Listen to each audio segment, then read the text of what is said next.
Okay, so it looks like this is your listing here that you were talking about with the Chapman. Yeah, this is the Chapman's place up in Camas. Okay. 3 acres up there. And we just dropped the price, and we were debating what's the best way to package this up and present it so that, yeah, everybody gets a win out of it. Well, we got a couple of things. Looks like a great property up in Camas there. I want to show you a couple different things that would be a good strategy for the buyer to purchase a property like this, or the seller.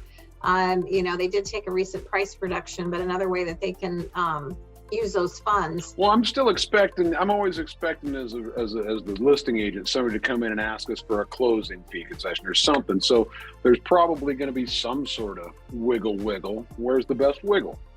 Okay, well, let me show you a couple things here. So this just kind of illustrates a buyer and a seller, let's say on this $699, basically $700,000 home, and let's say you've got a $636,000 loan amount. So you're roughly about 10% down. Okay.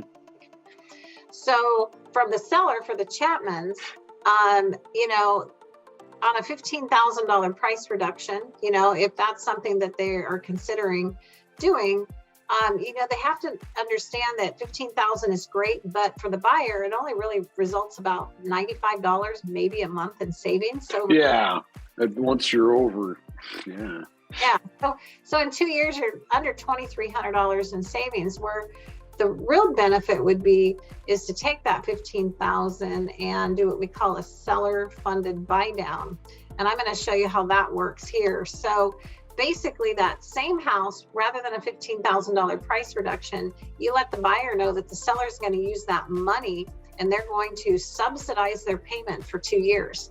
So let's say rates are at 6.5%. Normally their principal and interest payment would be about $4,020. But instead, if the seller uses those funds for a subsidy, they would start at a 4.5% rate.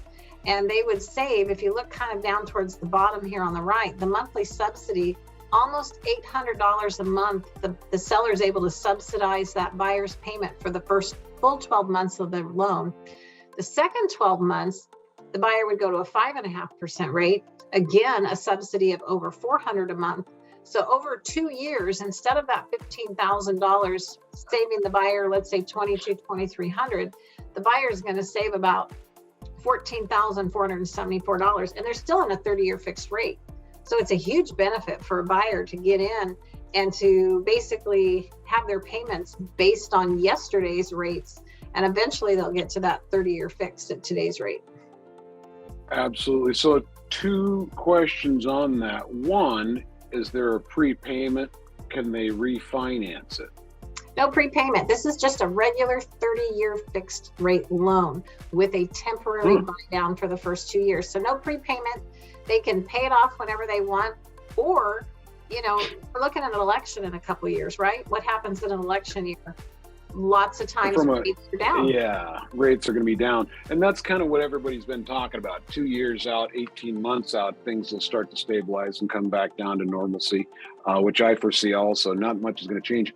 This ends up being the perfect play for buyers also, unless I'm mistaken. Absolutely. So if a buyer goes into a property, let's say you have a buyer wanting to buy the Chapman's property, this would be a way to go in and negotiate to get some leverage going in those first couple of years. Or any buyer on any home that they want to make an offer on is get these numbers. They are fluid. They're going to vary on how much the... Oh, yeah. It'll all be a sliding scale of savings and spend. Yeah. Mm-hmm. I see why it says, wow. Yeah. No, it's awesome. You know, it's a great way for the seller to put a little money in the buyer's pocket.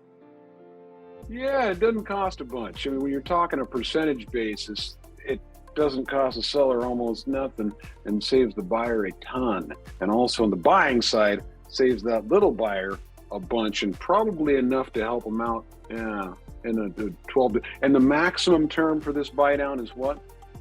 They can actually do 3 years. So you could do up to 3. Area 3 years. Well, I'm just showing 2 years here, but you can actually in this start even as low as a 3.5. Well, if I got any questions on that one, I'll give you a call directly to explain the rest of it.